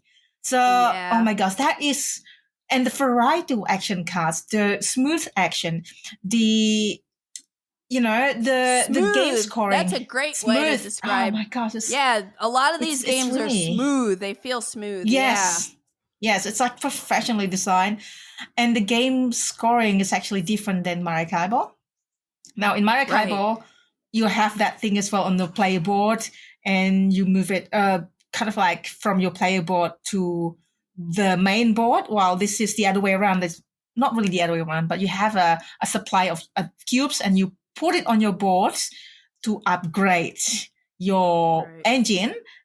It's actually double layer player board on Pirates of Maracaibo, so they help with not moving around and they not knock over like in Maracaibo. I don't know. I play the Maracaibo version where there's no dual layer player board, or is it always dual layer, not dual layer player board? I don't remember. I don't think. I don't remember either. But what I do like about Pirates of Maracaibo is the top, the front and the back of the ship's tile that you can add to your ship, right? Oh my gosh, yeah. The ship head, that's part of the engine build. Yeah. That's so clever. Yeah. That's so fun. It is, because it gives you some like little special ability or something. Yeah, so that's why Pirates of Maracaibo is my number 3. How about your number 3, Candice? Okay, so my number 3 is tough because I feel like everything that I would consider, like I knew my number 1 and my number 2, and you did too, and we aligned 100%. And here we basically sort of aligned because I was like torn between Maracaibo and Pirates of Maracaibo because I honestly still have not played either of them enough, and I also haven't played Boonlake enough, so I don't know. So this is a big kind of question mark, but I did put down Maracaibo and Pirates of Maracaibo.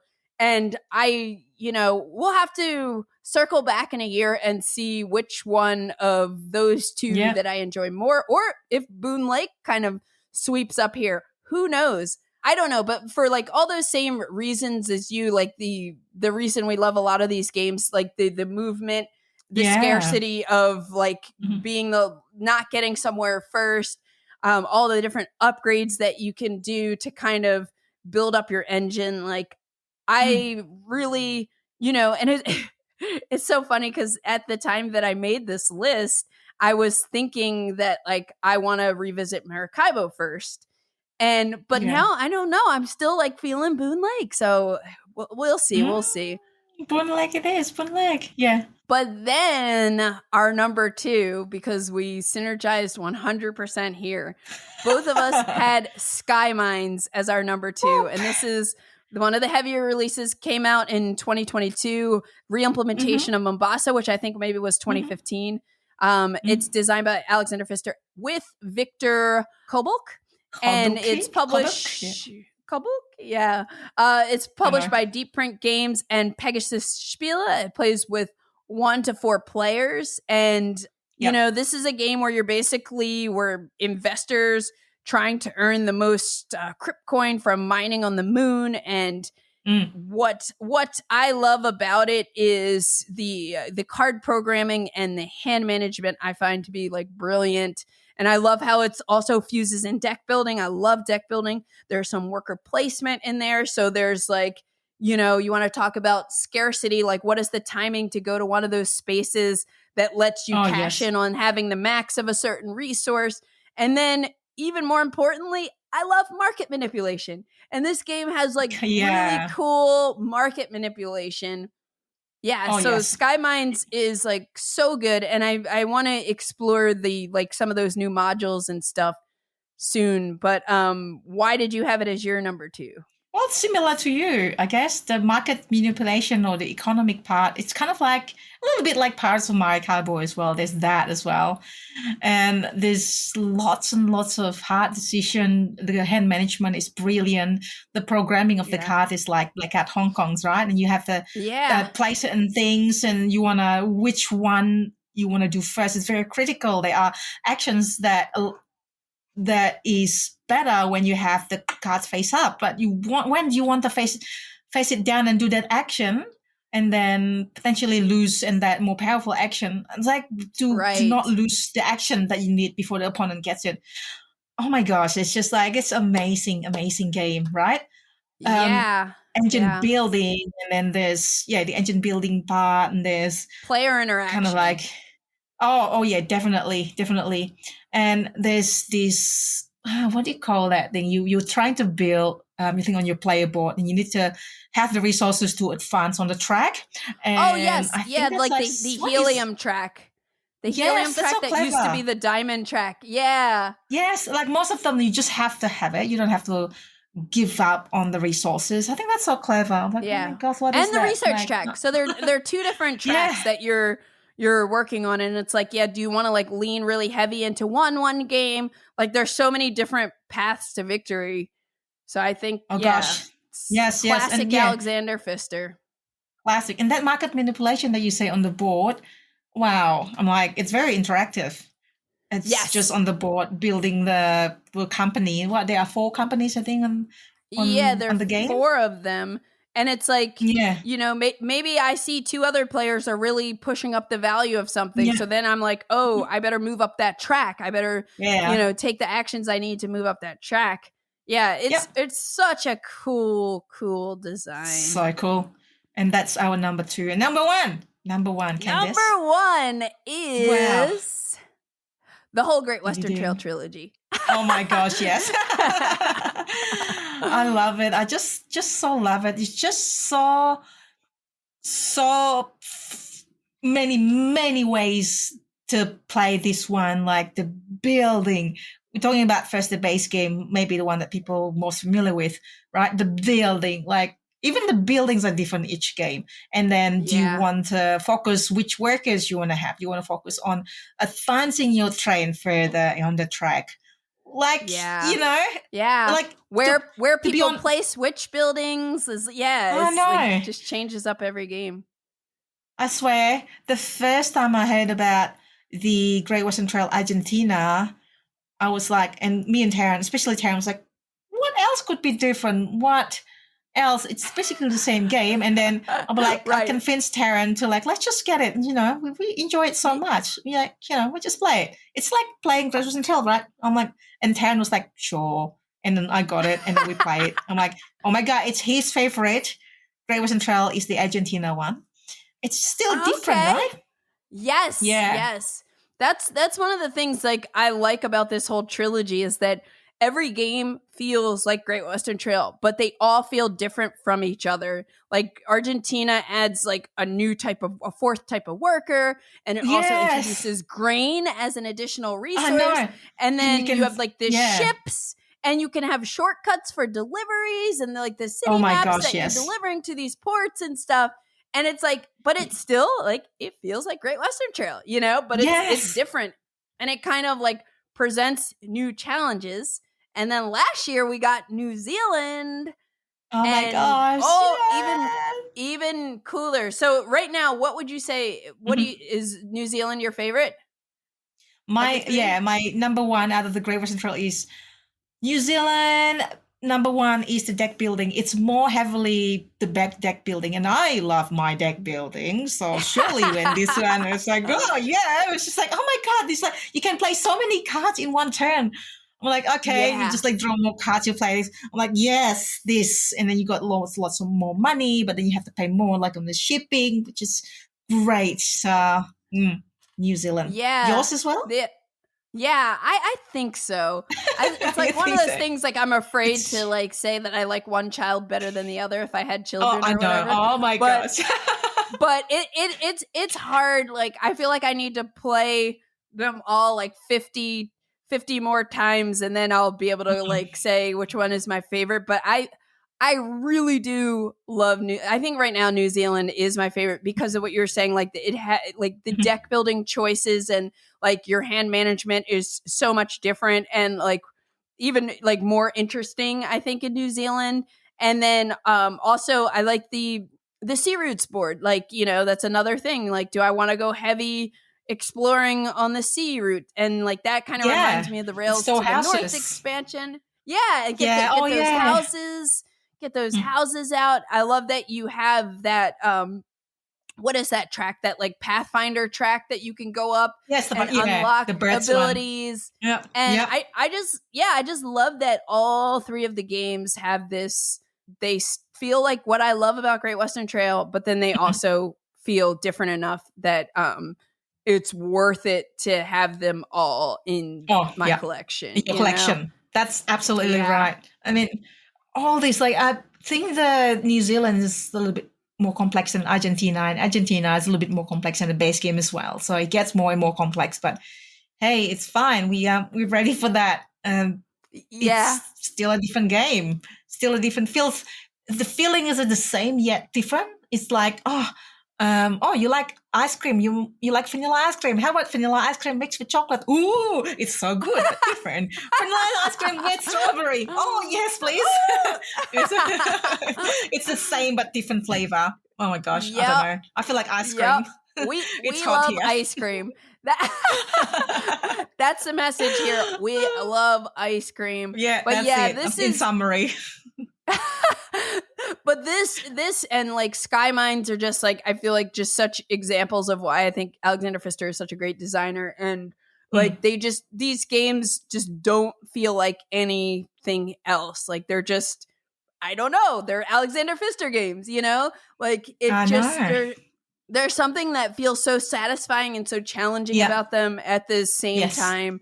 And they're not only just like Skymines and Great Western Trail, like not only my favorite Alexander Pfister games, but like some of my like favorite games, if we're gonna get into a top whatever list. Like I love these games. Yep. Yes, definitely. It's like the day I found out that Great Western Trail is on Board Game Arena, I'm like, Taryn, let's start a game. And then we've just been playing, I don't know how many games now, just ongoing and then start again. I love that. Yes. I love that. I love that. Like what I like about Board Game Arena is that it's quick and it's between other things. Yes. And also it gives you, all right, if you sit down with a few friends, you're playing games, you kind of like, okay, you want to try this strategy, but then in Board Game Arena, because it's that quick, it entices you to do different things each game, and then that you can just, okay, this doesn't work, you can just start another Try game, something out next time and play it pretty fast. Yeah. Although I would need to have the game physically before jumping to Board Game Arena, but it's just my thing. I feel like. Yeah, I don't know. I don't know how that would I know what you mean. Because I played what is the game? Madeira on. I've never played the physical board game of Madeira, but I played it on Board Game Arena, and I found it like very challenging, where I think if I had played the board game first, it would have been like easier to kind of get into the digital adaptation of it, you know? Yes. That's exactly why. The reason. I remember playing a game that we haven't got, and we just a little bit more confusing because you look at the rule book and then you imagine it like physically. And so we play that and like, whatever. And we play the physical game. Oh, wow. And then we play back again to Board Game Arena and then we love it. Yeah. Like, I agree. I'm with you there, where like I feel like some Board Game Arena games are easier to grok after you actually played the physical version. Yeah. But while Pirates of Maracaibo is not on Board Game Arena, Maracaibo is on Board Game Arena. So it's something that I'll... That's good to know. Yeah, that is good to know. I have to get a game going, Stella. I know, Candice. If you're on Board Game Arena, hit me up. There. I actually don't play on there that often, but that's all right. I should. Yeah. I should take advantage of like all. I used to not play that often, but it's just that recently I found that the usefulness and the waiting. It's like, what am I going to play? Mobile app? No, I've got Board Game Arena on my iPad. I'm just like playing that, and like we've been playing the crew. It's like almost the mission. It's like mission 38, something like that. We keep going playing the crew. Me and Tarrant on Board Game Arena, and missions after missions up to that much. Cool. It's great. Yes, that's awesome. That's awesome. But back again to Alexander Pfister. Wow, Great Western Trail. That's it. Like nothing beats Alexander Pfister's. Like if he's competing himself, nothing beats that. Great Western Trail. New Zealand. New Zealand. Great Western Trail, New Zealand. Yeah, love Great Western Trail.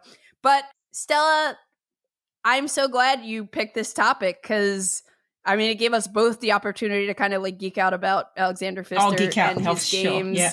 And it seriously has lit a revisit Boonlake fire under my butt. So I am going to get on that because, now I'm like, I don't know. I've just been like, ever since we've been talking about this episode, I've been like thinking about, I want to play Boonlake again. And I know there's an expansion for it. I don't know what it adds or anything, but I'm going to revisit it. And I'm glad you picked this topic, and it was just great talking to you, and I already can't wait to bump into you a million times. Are you going to be at Gen Con? Thanks for the opportunity to geek out and talk about this topic or choose this topic as well. And yes, I am planning to be at Gen Con, so I guess I don't have to make an appointment. Times. Yeah, I'm sure we'll be like, Candice, I'll expect that to happen. If I don't see you, I'll be really surprised. I know. It'll be weird. Yeah. So definitely we'll see you then. Awesome. Well, enjoy the rest of your day, and thanks again for joining, Stella. Thanks for having us. Thank you so much, Candice. It was fun. Thank you. You've been listening to the Board Game Geek podcast, produced and edited by Candice Harris. Special thanks to Matt Fonda for editing and mixing our music. Be sure to visit us on the web at boardgamegeek.com. You can also find us on YouTube, Twitter, Blue Sky, Instagram, Facebook, TikTok, and Twitch under Board Game Geek. You can reach us by email at podcast@boardgamegeek.com. Thanks for listening, and happy gaming!